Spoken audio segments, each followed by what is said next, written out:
Mga ka-DIY, for today's video, ito nga pala si Bluetti AC70. I-charge natin gamit ito, yung aking 200 bifacial solar panel na tinitreat natin as 150 watts. Kasi nga hindi naman masyado nagbibigay ng solar charge yung likod niyan mga ka-DIY. So sabihin na lang natin 150 watts. I-charge natin si Bluetti AC70. So titignan natin kung kaya niyang i-full charge maghapon. Ngayon ay 9:30 AM. Okay lang yun, 9:30. Kasi meron naman siyang 10% na charge. So tingnan natin. Ayan, nasa 11% siya. Tingnan natin after maghapon, ilang percent na yung magiging kanyang charge. Swak ba yung 150 watts? Kay Bluetti AC70 para sa maghapon na charge mga ka-DIY. Pero kung kaya nyo naman bumili ng mas malaki, siguro kahit mga 400 watts or 300, dalawa nito, swak na swak yun, mas mabilis ma-full charge sa inyong power station. Pero kung walang budget, try natin isa lang muna mga ka-DIY. Kaya ba niya i-full charge? And then gamitin natin mamaya or bukas sa mga power tools at bugbugin pa natin si Bluetti AC70 mga ka-DIY. So ito, ikakabit ko na yung MC4 adapter nya kung kaya ng isang kamay. So ayan, nakabit na natin at kumulimlim, sakto kumulimlim. So ngayon ay nasa 70, 90, 107 watts siya mga ka-DIY. Ayun, sakto nawala yung araw. Ayan, umiinit na naman siya mga ka-DIY. So, charging na tayo ng 113 watts, 118, 122, 126. So, ayan. I-update ko kayo maya-maya kapag nakita ko mas mataas pa sa 126 or siguro mga ilang oras update natin kung ilang percent na siya mga ka-DIY. Pero sa ngayon, ayan, nasa 128. Yung ating peak galing dito sa ating 150 watts. Ayun, nag 129 pa nga. So, goods, charging na siya. Ay, kumulimlim na naman. Sana wag umulap masyado, no, para matesting natin ng solid. So, ayan, nawawala-wala naman yung ulap. Daan-daan lang mga ka-DIY. So, update ko ulit kayo maya-maya mga ka-DIY. Mga ka-DIY, ngayon 5 PM. So, nakikita nyo ba? 100% na yung ating Bluetti. So, kayang-kaya pala nung ating 150 watts na solar panel, no? Ayun nga pala siya. So, hapon, no? Nasa baba na yung araw.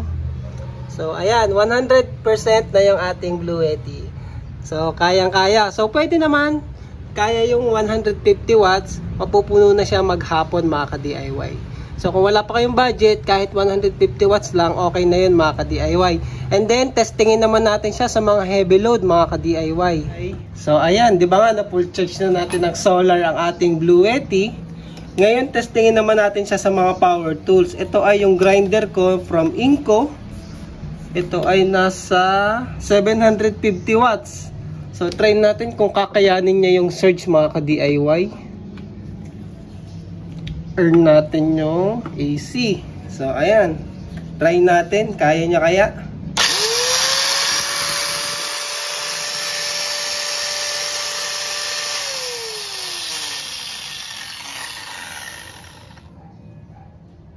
So, kayang-kaya niya, no, mga ka-DIY. Hindi siya na hirapan.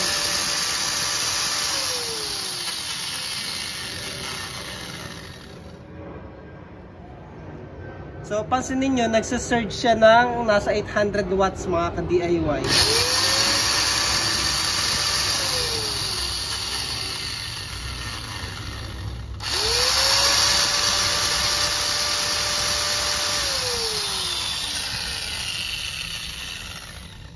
Ayun, no? Isa pa mga ka-DIY. Try ulit natin.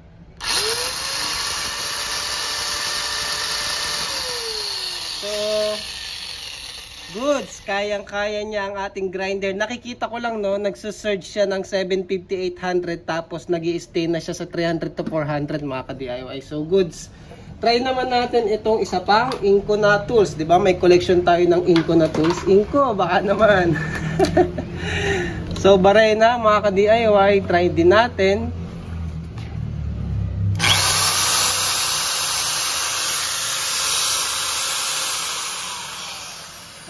ayun, walang kahirap-hirap. Kayang-kaya din ang ating barena.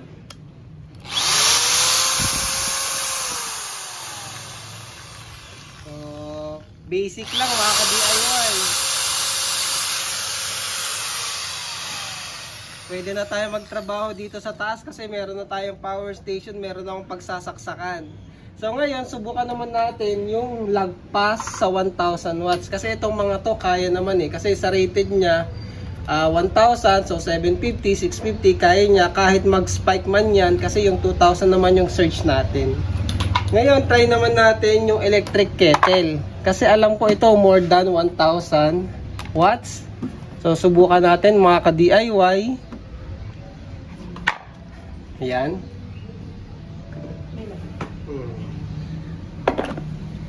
Tabi natin para makita nyo. So, ayan. Buhayin natin mga ka-DIY. Ayun. So, hindi niya kaya. Nag-overload siya dito mga ka-DIY. Kasi unang palo natin, nag-ano na kaagad 1,300. So, patayin natin at buhayin. Mawawala naman yung error niyan mga ka-DIY, magre-reset. So ayun, nag-error ulit kasi naka-on pa rin yung ating. So hindi niya kaya. Pero may magic kasi tong si Bluetti, yung tinatawag na power lift. Ang ginagawa kasi noon, 'di ba, capable lang siya ng 1000 watts. Kaya niya maging capable ng 2000 watts na device. Alam niyo kung bakit? Ang ginagawa ni Bluetti doon, binababaan yung voltage. Try natin yung power lift. Pero yung power lift na yun na tinatawag na magic ni Bluetti, pang ano lang yun mga ganitong devices, yung mga heating devices, mga resistive devices kagaya ng hair blower, induction cooker at saka electric kettle. Huwag nyo gagamitin dun sa mga electronic na devices kasi baka masira, kasi bababaan nyo yung voltage mga ka-DIY Punta ka lang dito sa advanced setting. Ay hindi. Ito pala, i-on nyo lang yung power lift.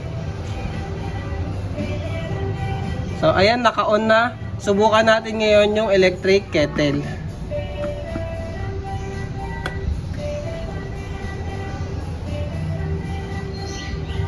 So ayan, gumagana siya. 737 watts. So binabaan niya lang. Napapagana niya siya kasi binabaan niya yung voltage. Tapos ayun, nasa 739 watts lang siya. Mas mabagal lang siya uminit mga ka-DIY. Pero at least yung surge niya kasi napagana niya mga ka-DIY. So para sa mga heater lang to induction cooker, electric kettle, mga ganyan, heat blower. So gagana na siya, diba? Naka power lift ang tinatawag doon. So 740 watts. Di ba nga kanina siya, nasa 1,300. So kinalahati niya, pinababa niya kasi yung voltage. Pero ang importante doon, umiinit naman siya mga ka-DIY kahit papano. Mas matagal nga lang kasi mas mababa yung total na watts. Binabaan niya kasi yung voltage. Ayun. Kasi yung mga electric, mga heating devices, kahit naman isaksak nyo yun sa 110, gagana pa din yan Di ba 220 siya? Kahit 110, iinit pa rin yan mga ka-DIY. So yun yung power lift na tinatawag niya, binababaan niya yung voltage. Ngayon, sa ultimate test natin, syempre yung paborito nyong aircon, subukan natin gaano katagal magagamit sa aircon namin mga ka-DIY. 1.5 HP na split type, try natin. So ngayon ay nasa 96%, 750 watts, so umiinit pa siya, working. Nakikita nyo ba yung ilaw? Ayun, nakailaw yan, medyo maliwanag lang. So try natin sa aircon mga ka-DIY. So, ayan mga ka-DIY, 97%. At ayan yung ating aircon na 1.5 HP TCL split type. Try natin kay Bluetti. So, buhayin natin. So, ayan, buhay na siya. 27 degrees. Ay, namatay. So, tingnan natin ilang watts yung kukonsumo. Mamaya gawin nating mga 16 degrees.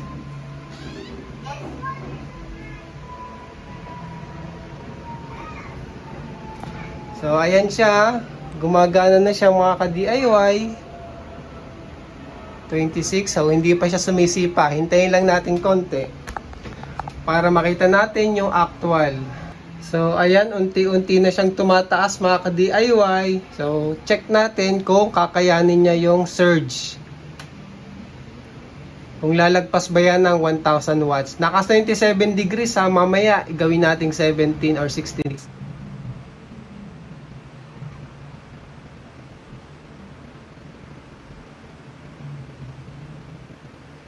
Oy, lumagpas na sa 1,000 watts mga ka-DIY. 1,059. Pero malamig na yung aircon, no? Ayan, no? Malamig na siya.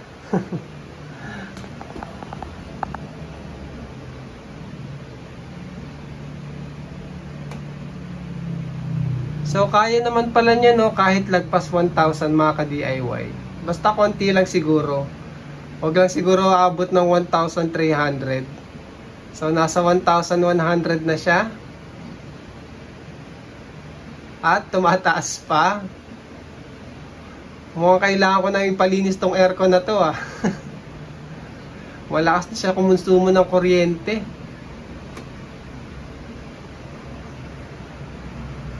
Oh no!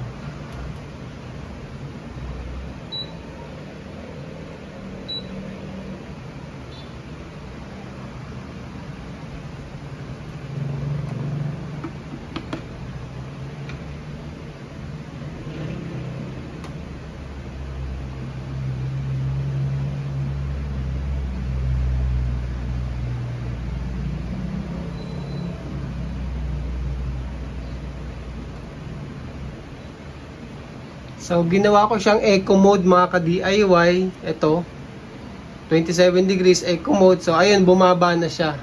Nasa 1,000 na lang.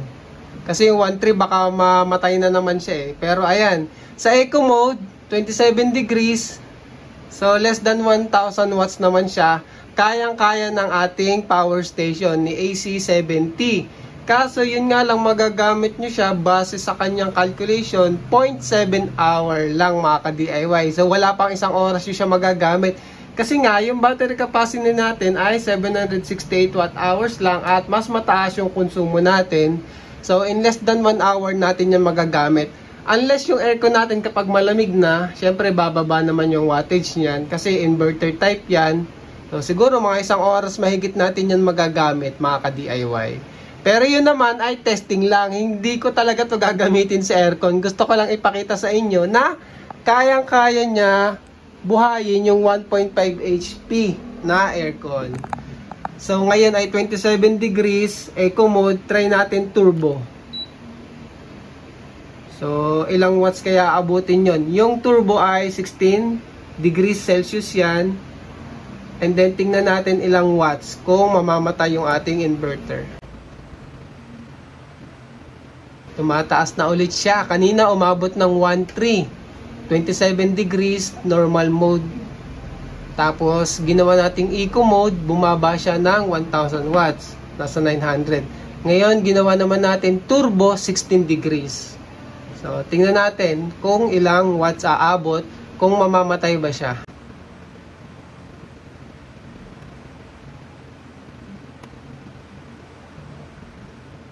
So, ayan. Nasa 1.3 na siya mga ka-DIY. Hindi ko lang sure kung aabot pa yan ng 1.4. Tingnan natin. Pero mukhang sagad naman na yung 1.3. Sagad na yan sa 1.5 HP. So, nasa 1,300 watts yung maximum ng ating power consumption para sa aircon. So, kaya niya, no? Hindi pa siya nag-overload. Yung sa ano kasi natin, electric kettle, siguro more than ano yun, 1.4 or 1.5. Kaya siguro nag-trip. Ayun. So, ayun. 1.3 in 5 minutes, nag-trip na. So, hindi niya kaya yung matagal na 1.3 mga ka-DIY. So, sa 16 degrees, namatay siya, naka-turbo. I-reset natin.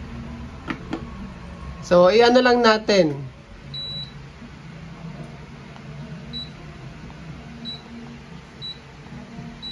So, normal mode lang, 27 degrees, eco mode, tapos level 3 yung fan. So, tingnan natin. I-timelapse ko na yan para makita nyo isagad natin. Pero less than 1,000 naman yung ginagamit niyan eh. So tingnan natin gaano katagal yung actual.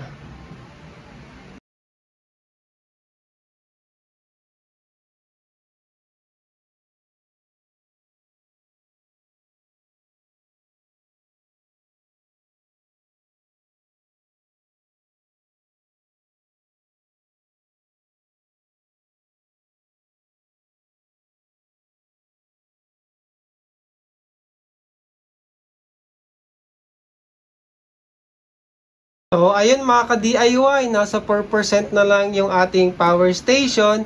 Halos isang oras ko siya nagamit.